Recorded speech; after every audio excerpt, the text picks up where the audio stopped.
Hello, Generals, and welcome back to this Tuesday edition of the 5-Star News. I'm your host, once again, Nathan Charbaugh. And let's go ahead and get you into our news today with our segment, What's Up Heritage. Here's Levi Wilson.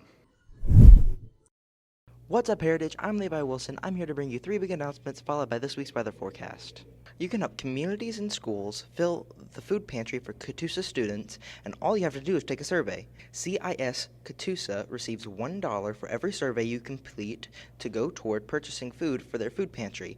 Each person can complete up to 75 surveys until the survey closes on 10/15/24.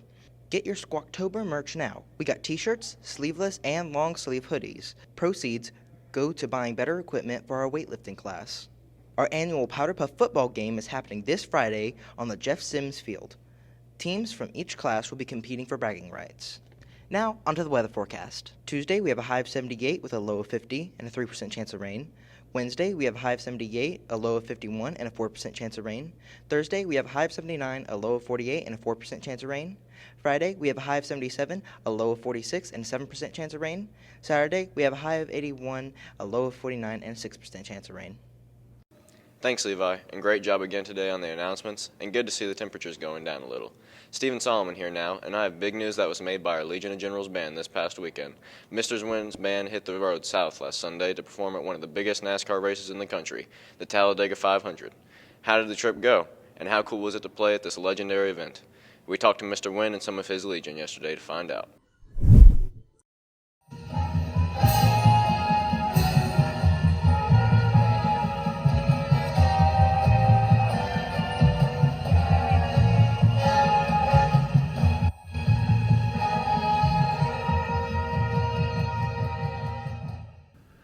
So as we told you last week, this Sunday, the Heritage High School Legion of Generals and the 5-Star Dance Team went to Talladega Super Speedway to perform before the Yellowwood 500 NASCAR race. And it was a pretty cool event.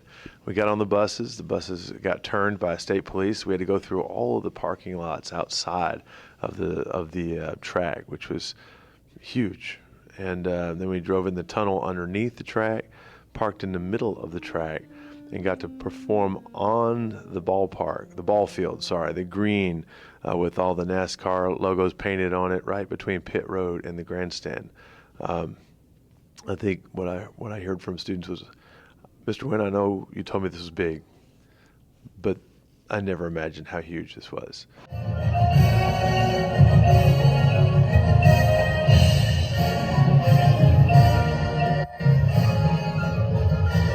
Talladega was a really cool and fun experience. The band, we played really well. It was really cool just to be there and watch the cars race. There's nothing more American than watching cars go in a giant circle. It was a lot of fun. We got to do the garage experience, which is normally very expensive, but since we were performers, it was free. And got to get in there and see some of the race cars, meet some of the team members, and be right up on the track. It was a pretty cool event. So we had a great time. Thanks, Stephen, and what a tremendous honor for our band. Levi Wilson here, and last Friday I had the privilege of going down to Dalton State for a college fair with several other HHS students. Colleges from all over the tri-state area were on hand showcasing their schools to our students. How did it work out for them? Let's go on to the report. To go to the college fair, it was very helpful for the students, and we took a group of juniors with us. Friday we went to Dalton State for a college fair, and there were a lot of colleges there, and it was very busy. I did enjoy it because I got to learn a lot about all the colleges that are available both in Georgia and in Tennessee. I think there were some in North Carolina. A couple that stood out to me was Dalton State. That's one of the reasons I went. I wanted to learn more about Dalton State. And Lee University. There were over 20 colleges at the college fair, and so students in their junior year were able to kind of look ahead and see what colleges might want for admissions next year. So the Dalton College Probe Fair, whatever they called it, basically they piled us onto a bus, 15 other Ringgold kids. It was just 6 kids from Heritage, and they dropped us off at Dalton State, and there were, I would say, probably about 30 or 35 different colleges out. They all had little booths set up, and you could go up and ask them just everything about their college. You can get like brochures and information just about every college. You can ask them everything, and that's pretty much it. It was important to go just to get some information and see what colleges have to offer, like earlier than you normally would go, just because it's always good to prepare, just to see what's out there and see what you might want to do. Looks like a profitable trip. Nate Trobaugh and Bree Wilson here now, and if you've been down to the weight room in the past few days, you know what Coach Gibson and his students have been working on this month. Sure do, Nate. It's Squat-tober. Yep, so other than doing a few hundred squats a day, what's the big deal? Well, let's go hear from our weight training coach. What's that smell in the air? Oh, yeah. It's Squat-tober! Yes, it's that time again, guys, where we will be doing squats as our main focus in the weight room. All right, so we celebrate that every year with a cool-looking T-shirt. It kind of celebrates the fall, Halloween, October. All right, and this year we have a nice little werewolf on the T-shirt. It's going to be great. Love for you guys to help support us. T-shirts are $20. We also are going to be offering a sleeveless hoodie shirt, which is $25, and then the regular long-sleeved hoodie. Everything's black with our logo on it. Keep it simple. If you guys do cash, we can do checks made out to HHS Track, or you can use our Track Venmo, which is at heritage-track. So if you guys want to help us out with that, we'd certainly appreciate it. It's a fun month where we work on not only the normal squat pattern, but we work on a controlled eccentric. We will use isometrics. We use a speed-based concentric type movement. And these guys work really hard. We have a good time, get a little hype going about some squats. Squat-tober is my favorite time of the year personally. It's the 1 month where we get to squat every single day for all of it.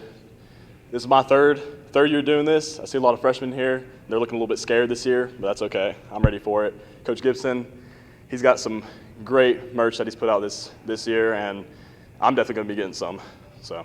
I always love to hear about Squat-tober. Nate, back with you now, and we just got to get into a quick commercial now. But hang with us afterwards for sports and entertainment. We'll have a recap of last Friday's football game with Gilmer and have yet another edition of Test Your Knowledge and Entertainment. Stick and stay. Sports is next.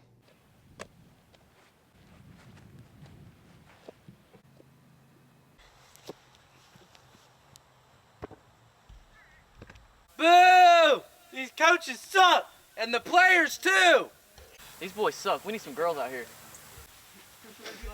What? I think we have some plays that could help y'all out. And we have some new players too. This girl's gonna go here, here, and here. And this girl is just gonna go here. We call this the banana swirl. I like it.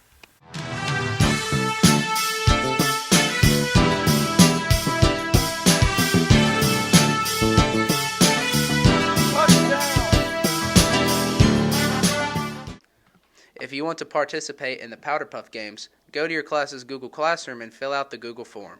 If you want to watch the game, admission is $3. Welcome to sports, everyone. Coach Green here for you for your Tuesday weekly general football recap. Coach Slaughter and his boys hit the road to Gilmer County last Friday night to take on the Bobcats. The Generals are looking for their third straight region win. Could they pull it off? Let's get to the game recap. You know, Friday night was a disappointing loss to Gilmer, obviously. We felt like we were in a situation where we could compete a lot better than what we showed, at least toward the end result. Unfortunately, there was a lot of penalties Friday night. We still offensively had, I believe it was 3 turnovers, which has kind of been an Achilles heel this year for us.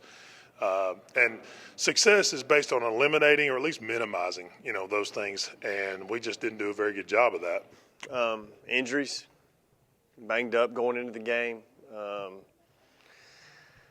Just tough. You know, they're probably bigger and stronger than we are, and they play a different brand of football than we do. Not very good at, you know, sticking our face in the blender. Gilmer's a very physical team. They're a good football team.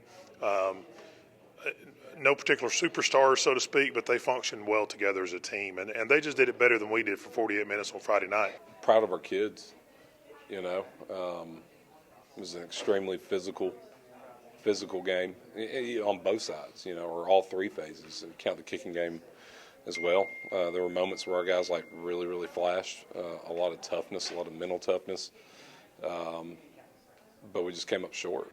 Our hopes for a great season are obviously still alive, and our playoff hopes are still alive. So, there's obviously something that each game has great meaning from here on out, even with this loss. And we're looking to see the guys rebound.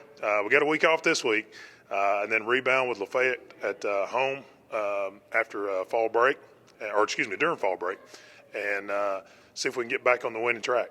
Tough loss, guys. Rest up on the bye week and get back on the winning track next week against Lafayette. You tell them, Nate. Bray Wilson and Nate Trouble here with you now, talking some softball on this Tuesday. Coach Crawford and our ladies just wrapped up an undefeated region schedule and now only have one more game in the regular season. Yep, but this one is not just a normal game. It's to prepare for the state tournament. Yep, it's also senior night for 6 Generals players. What does it mean for the coaches and players? We talked to a few of them yesterday to get their feelings headed into the game with Sonoraville. All right, this Wednesday night, we're going to celebrate our 6 seniors that have, been a part of our program for 4 years. They helped bring back a state championship last year, hopefully with another one this year, and send them out on a high note. So we'll just get to celebrate them, what they mean to this program, how much they have made an impact on this program, and just kind of celebrate them one more time on our field. And send them out hopefully on a high note as we prepare for playoffs, and they're a big part of that. So they're not done yet. We're not getting rid of them yet, and hopefully we still have a few more weeks with them. And their goal is to end their senior season with a state championship. Wednesday is senior night, and I'm really, really sad because it's coming to an end. But I'm really, really thankful for the 5 seniors I've played with for my whole Heritage career, and so sad it's about to end. We have senior night Wednesday against Sonoraville, and it'll be a pretty good game. They always give us good competition, and it's exciting to be able to celebrate all 6 of our seniors that have been at the school for 4 years and 3 years in middle school that we've all played together. And this game should get us ready for next week as we start the state playoffs, because they're going to be better competition than most of the teams we've been seeing. What up, Generals? And I'm Preston Torbett, and I'm here for the 11th rendition of 5-Star Pick'ems. Today will be our recap, and let's get to the games. Washington beat Michigan 27-17. Texas A&M destroyed Missouri 41-10, and Jack State also destroyed Kennesaw 63-24. Now let's get to our standings. Mr. Lee went 2-1. True Johnson went 2-1. Bobby went 1-2. Daniel Gonzalez went 1-2. Evan Peel went 1-2. Carter Smith went 1-2. Coach Bryant went 1-2. And Catherine went 0-3. I'm Tyler DeFore, and here are the upsets. For our first game, number 1 Crimson Tide got knocked down by Vanderbilt Commodores, led by Diego Pavia, 40-35. For our second game, SMU took down Louisville, 34-27. And the Minnesota Golden Gophers took down USC 24-17. Go Gophers. And Arkansas beat Tennessee. Who cares about that? Now for our next week's game, we have number 1 Texas versus number 19 Oklahoma, Red River rivalry. That's hard to say. Number 2 Ohio State versus number 3 Oregon, overrated. That's what the O stands for. Number 5 Georgia versus number 1 Texas. One's down. And number 7 Alabama versus number 8 Tennessee. Third week of October. Go Vols. Thanks for supporting us, everyone. Knowledge Mornings here. We have yet another installment of Test Your Knowledge lined up for today. How did our contestants do this week? Well, let's find out. Welcome back to Test Your Knowledge Mornings. Sam here with Caden Palmer. Hey, Caden, I have 3 questions for you. You have 30 seconds to answer all 3 questions. Are you ready? Yeah. Okay, so the first question I have for you is, how many hearts does an octopus have? 8. That is incorrect. The correct answer was 3. The second question I have for you is, what continent is the capybara native to? South America. That is correct. And the third question I have for you is, what is the name of the largest snake in the world? Anaconda. That is also correct, with 2 for 3. This is Test Your Knowledge Morning. I'm here with Maggie Meadows. Hey, Maggie, I have 3 questions for you. You have 30 seconds to answer each question. Are you ready? Yeah, I'm ready. Okay, so the first question I have for you is SpongeBob SquarePants, what animal is Squidward? Octopus. That is correct. The second question I have for you is, what movie does Michael Jordan and Bugs Bunny star in? Space Jam. That is also correct. And the third question I have for you is, how many legs does a spider have? 6. That is incorrect. The correct answer was 8, with 2 for 3. Thanks, Knowledge. Good stuff. Stephen Solomon with you again now. And have you had the chance to see this poster board down by the journalism classroom? Well, if not, swing by here and participate in a school participation by answering some questions on the wall itself. Last week, the board asked, "What's your favorite horror movie?" How did this come about? Let's check it out. All right, so this year we started up the journalism bulletin board. It's kind of laid bare for quite a while now. And one of the things that we're doing with the bulletin board, in addition to highlighting like weekly events and things like that, is doing a question of the week. There are conflicting reports about whose idea this is. Personally, I say it was my idea, but my social media editor, Kaylee Brown, says it's her idea. I don't know. But I've always wanted to do something with the bulletin board. Us being in the main hallway, it's a big traffic. A lot of traffic comes through, and so I wanted to get some student engagement. And Kaylee and Kyla Smith and a bunch of other social media people on that team have really spearheaded that to get more student engagement.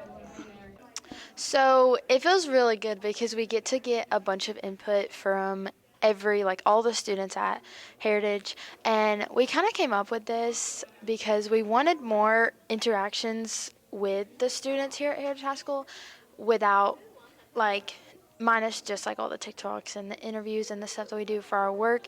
We wanted to kind of just get their input on their own. So we came up with the question of the week. Every week we have somebody write it out, and then we leave Sharpies over there for all the students to answer. And it's just really, like I said, it's a good way to get everybody's input on there, how they feel about a question. It's kind of like a class discussion on what we do for the question, but more or less it's really just my social media team coming up with it because we run the bulletin board. We basically just started this just to really see all the different answers and opinions from everybody, and it was really a great way to get everybody involved. And we also ask that you put appropriate answers because peace can get in trouble for the inappropriate ones. That's all we have for this Tuesday edition of the 5-Star News. I've been your host, Nathan Trobaugh, and we'll have another episode ready for you on Friday. Until then, stay classy, Heritage.